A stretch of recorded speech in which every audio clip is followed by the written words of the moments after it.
of the way they carry out their business. So it's time for war. Let's go.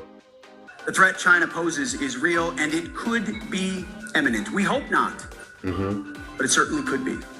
But beyond our borders and beyond our neighborhood, So they're just telling you what they're doing, people.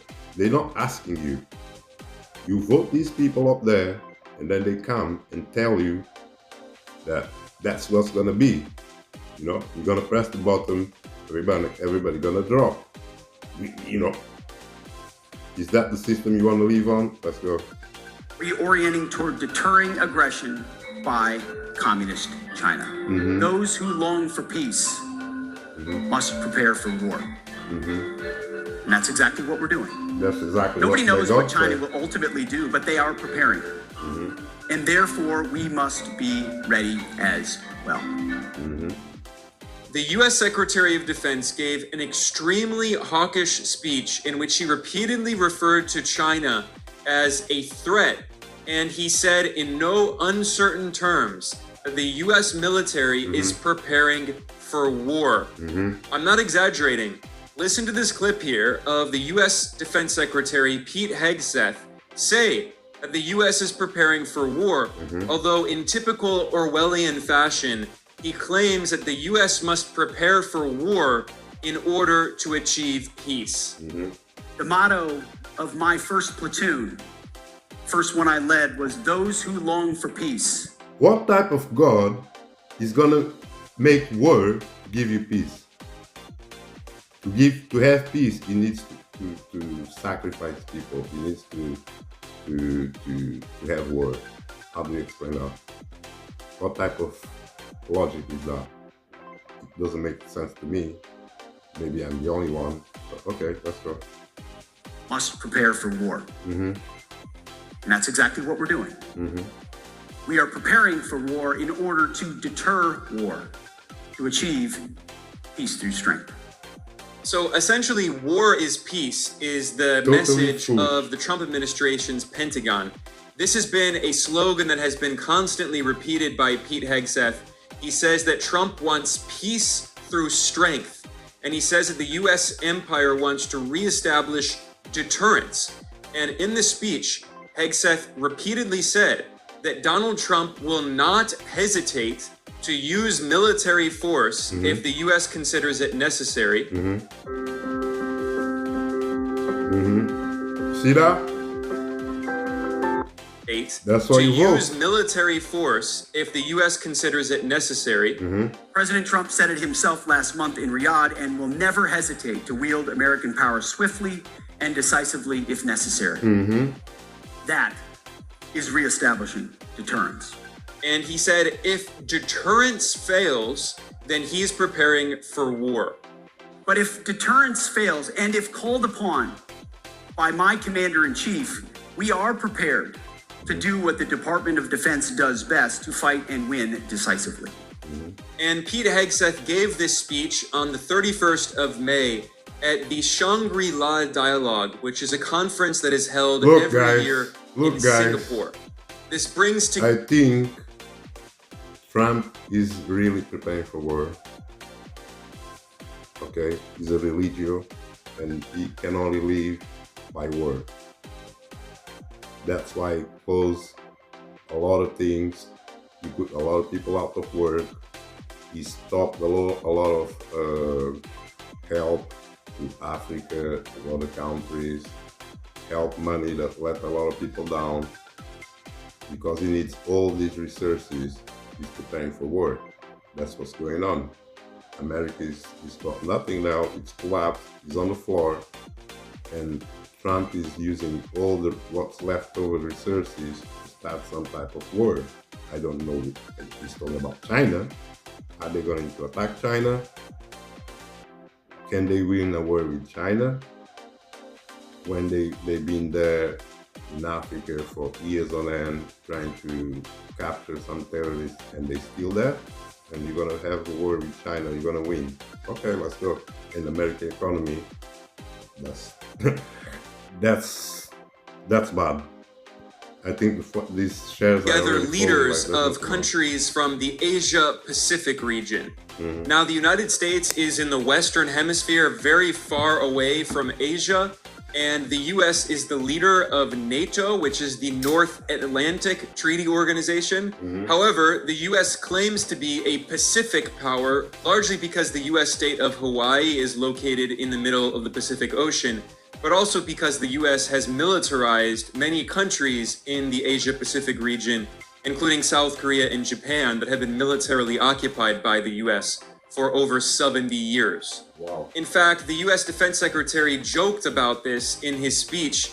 He noted that in just 4 months after the Trump administration entered office, he had already visited the Asia Pacific region 2 different times, although he refers to it as the Indo-Pacific region, which is part of an attempt by the US government to rebrand the Asia Pacific to add in India as part of the US strategy to try to ally with Japan, South Korea, the Philippines, and India against China. But anyway, Pete Hegseth boasted that he's going to keep coming back to this region to threaten China. And he said clearly that the US is here to stay in this region on the other side of the world. As was mentioned, I'm certainly proud to be back in the Indo-Pacific for the second time. So as the Secretary. US have their wings so long that they're all the way in the other side of the road. In somebody else, 70 years they've been there in these people's country, with bases and all that, preparing for war.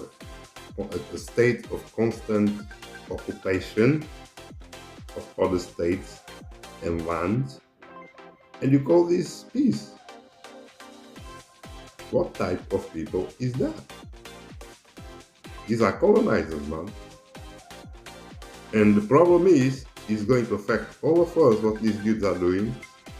I didn't vote this dude, and now he's starting a war.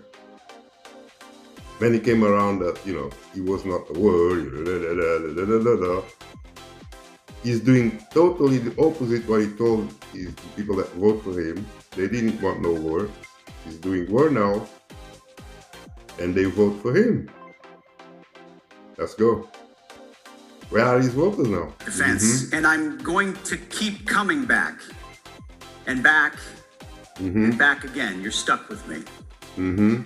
But it's not just me. America is proud to be back in the Indo-Pacific, and we're here to stay. That was how Pete Hegseth Wow. began this very hawkish speech. And essentially the Really message was, in a nutshell, the US is preparing for war on China, and the US empire insists on maintaining its hegemony in the Asia Pacific region. Wow. The US empire wants to control this entire region, and he repeatedly referred to China as a threat. And he told China, you are not going to kick the US empire out of this region. Wow. This is how I clean the air in my moldy room. Mold can sneak into corners and make the whole place smell musty. It's sad, Going people. to kick the US empire out of this region. A threat gathers. It requires confronting obvious truth about the threats that we face in the Indo-Pacific, and it requires meeting those threats with a very real sense of urgency. Let me get Something all the way there in the Indo-Pacific is a threat, because China wants to, they want these people out, they want the bases out. Is that what's going on? Been there for 70 years. It's sad, man. If you have to live like this, surviving. begin by saying we do not seek conflict with communist China, Okay. but we will not be pushed out of this critical region. Now, for people who don't know, Pete Hegseth has very extreme political views, and he is an aggressive China hawk. He was formerly a host on Fox News, the right-wing TV channel, and Trump used to watch him all the time on TV and said he should run the US military. And Pete Hegseth published a book in 2020 that outlined his extreme fundamentalist religious views. The book is called American Crusade, and in it, he proudly refers to himself as a crusader. He says that the US empire should continue the Christian crusades that were launched 1,000 years ago. And on the first page of the book, he said, that the right wing in the United States, which he proudly identifies with, is waging a holy war. He used the term holy war. And who are the targets of this holy war? Wow. He made it very clear that in the book, he said those targets are China, and he always refers to China as communist China, with this kind of Cold War rhetoric. So he says, communist China, the international left, and Islam. Billions of Muslims around the world. Those are the main targets of this holy war, led by the guy who's now overseeing the Pentagon, the U.S. Department of Defense. The U.S. Defense Secretary claimed that supposedly China seeks hegemony in the Asia-Pacific region, which, by the way, is false. The Chinese government has constantly said it does not want hegemony. But essentially, what Pete Hegseth was trying to do is he was warning other countries in the Asia-Pacific region who were attending the Shangri-La dialogue, this conference. He was telling them that the US empire wants to ally with other countries in Asia against China. And he claimed that supposedly China was bullying other countries in the region and threatening to use military force. He didn't mention that China has not fought a war since 1979, but Hegseth claimed that China is his big threat and the US is going to protect Asia. And of course, its real goal is to maintain US hegemony in the region. China seeks to become a hegemonic power in Asia, no doubt. It hopes to dominate and control too many parts of this vibrant and vital region. Wow. Through its massive military buildup and growing willingness to use military force to achieve its goals, including gray zone tactics and hybrid warfare, China has demonstrated that it wants to fundamentally alter the region's status quo. We cannot look away, and we cannot ignore it. China's behavior toward its neighbors and the world is a wake-up call, and an urgent one. Now, this is all completely false and absurd. If you know anything about China's foreign policy, you will know that China has constantly emphasized over decades that it does not seek hegemony, and in fact, it doesn't want any country to have hegemony. This has been a slogan going back to Mao Zedong and Deng Xiaoping, and today under China's president Xi Jinping. All of these leaders have emphasized that China is against colonialism, imperialism, and hegemony, or as they say in Chinese, hegemonism. This is constantly reiterated by Chinese diplomats. They use the Chinese term bachuan, which means hegemony, and they say they do not want hegemony. In fact, when the People's Republic of China normalized diplomatic relations with the United States and Japan in the 1970s, one of the causes of diplomatic conflict was that China insisted that in the joint statement signed by China and the US, and also in the joint statement signed by China and Japan, there had to be something known as the anti-hegemony clause. And Japan did not want to sign this. Of course, Japan was an imperial power that committed horrific crimes in the Asia-Pacific region, including in China.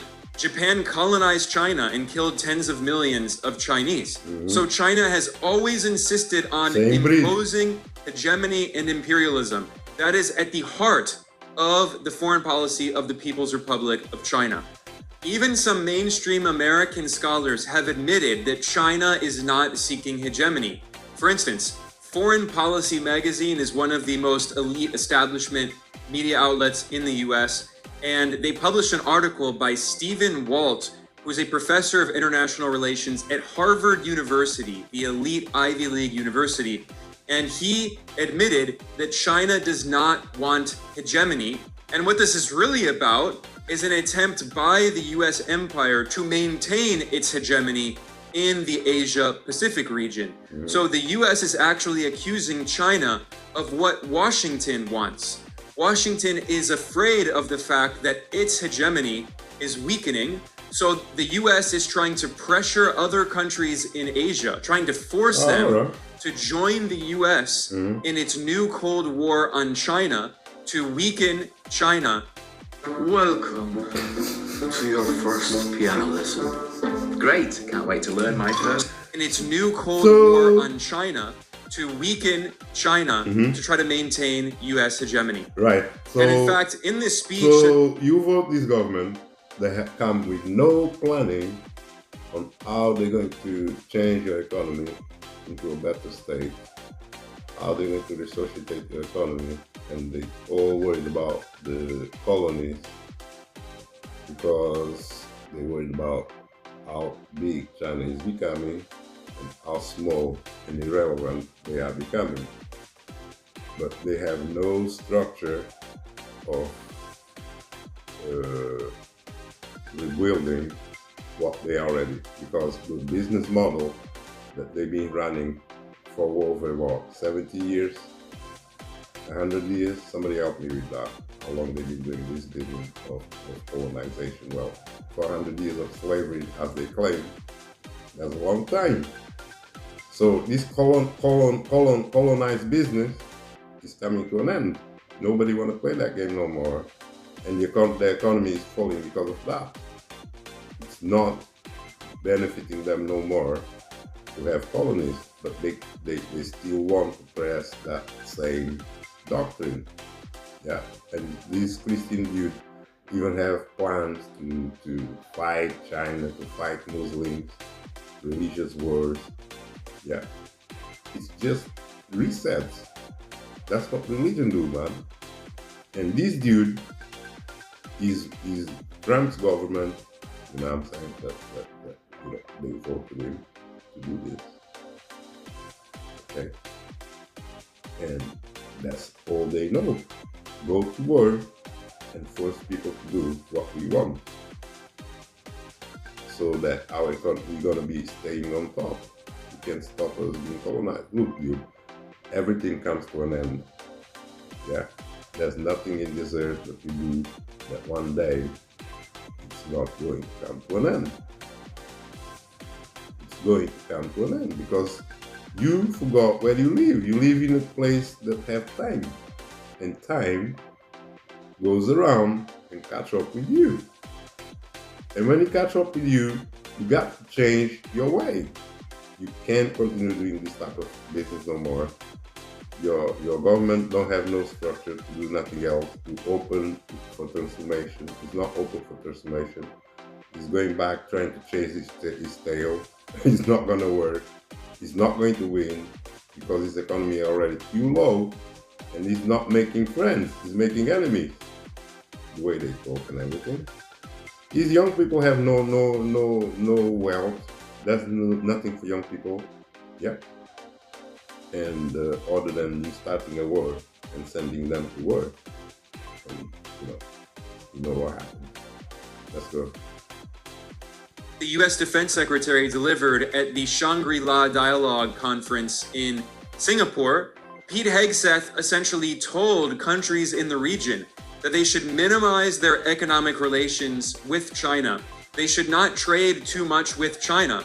He was essentially telling these countries that they have to choose between either the US or China, that they can't have good relations with both sides because a war could be coming soon. And if these countries are economically integrated with China, it would make it difficult for the US military to wage war. As he put it, it would complicate our defense decision space. Listen here.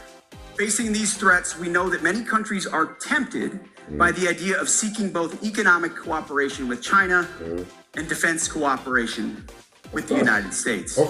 Now, that is a geographic necessity for many. But beware the leverage that the CCP seeks with that entanglement. Economic dependence on China only deepens their malign influence and complicates our defense decision space during times of tension. Now, a big part of the speech delivered by Pete Hegseth was focused on Taiwan. I don't want it to keep going. Okay, I've seen that I'm 11 minutes into the video. It's 32 minutes. So, and I already seen the whole picture of what this dude, what's wrong with this dude. Okay, I'm going to continue chasing that tail. And they're gonna fail. They're gonna fail you. They're gonna fail me. They're gonna fail everybody. They're gonna start the war for no reason. Just because, we don't want China to win.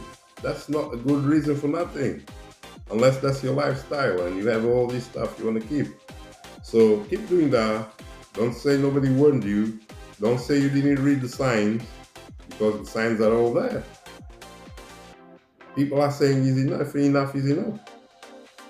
But you think you can do it for another 70 years? You're gonna keep them on a straight jacket? Okay, keep going. That's sad, man. You know, this is what I told you guys. There is no, revolution in America. They're trying to chase their tail and promote the same bullshit they've been doing for forever. Yeah, which is Dracula economy. It's not gonna work no more. Okay, so either you're gonna come up with new leadership that have that is aligned with the truth, or you're going to continue chasing your tail, and you know what's coming: war and destruction, a big reset that they plan all the way, the destruction of the economy and everything, and we're gonna have you jump and go to work then. Good luck with that. Love you all. Peace.